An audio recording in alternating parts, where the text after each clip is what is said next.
នេះការបរៀនសរសេរណាបរៀនកូនសរសេរកនុះមិនឲ្យចូលរៀនចិនសិនក៏បានដែរគ្នានៅទូចអញ្ចឹងណាហើយឬជាប់ម៉ោងច្រើនអញ្ចឹងឲ្យរៀនតែសរសេរកនុះសិនណាសរសេរកនុះមួយខែហើយការសរសេរកនុះនេះ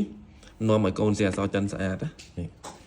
ហើយយើងត្រូវចេះសរសេរពីណាទៅណាមុនណាពីលើចុះក្រោមពីឆ្វេងទៅស្ដាំអីចឹងណាហើយមួយទៀត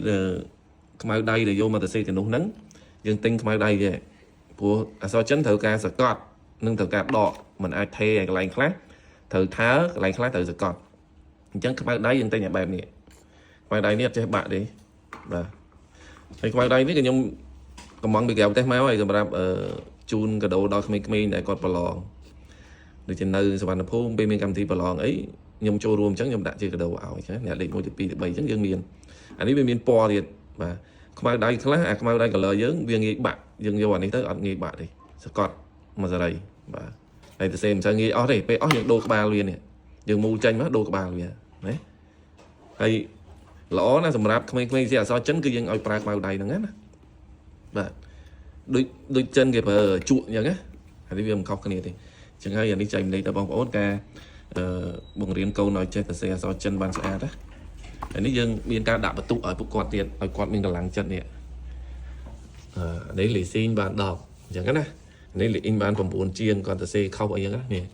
អានេះគាត់សរសេរចាប់ដើមសរសេរនេះសរសេរទៅថ្ងៃទី1ណាថ្ងៃទី1ទេ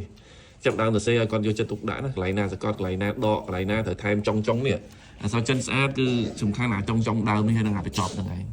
វាមានម៉ូដវាណាហើយយើងដាក់មក7ថ្ងៃយើងបូកសរុបគ្នាមកកូនយើងមួយណាដែលបូកទៅបន្ទុកបានច្រើនជាងយើងឲ្យកាដូឲ្យរង្វាន់ជាកាដូអីមួយហ្នឹងគាត់ចង់បានអីយើងទិញឲ្យឬក៏យើងជូនលុយគាត់អញ្ចឹងឲ្យគាត់សំអញ្ចឹងណាអានេះព្រឹកឡើងភ្លាមសៅរ៍អាទិត្យគឺឲ្យគាត់ធ្វើការងារហ្នឹងណាឲ្យគាត់ចិត្តគាត់រៀងស្ងប់បាទរៀងស្ងប់កុំឲ្យលេងលពឹសអត់ទេអានេះឲ្យយកអាការលេងលពឹសហ្នឹងឲ្យមករៀនវិញនេះអូក្នុងគេសេញប់ណាអានេះគេត្រូវកណ្ដុះណាចាប់ដើមយល់បដាឲ្យពីអក្សរចិនអញ្ចឹងបើយើងចេះបរៀនកូនគឺងាយបរៀនតែ2ថ្ងៃកូនចេះចាប់កណ្ដុះហើយកណ្ដុះណាសរសេរមុនកណ្ដុះណាសរសេរក្រោយអញ្ចឹងណាហ្នឹងនេះសូមចែកលេខប៉ុណ្ណឹងបាទអរគុណ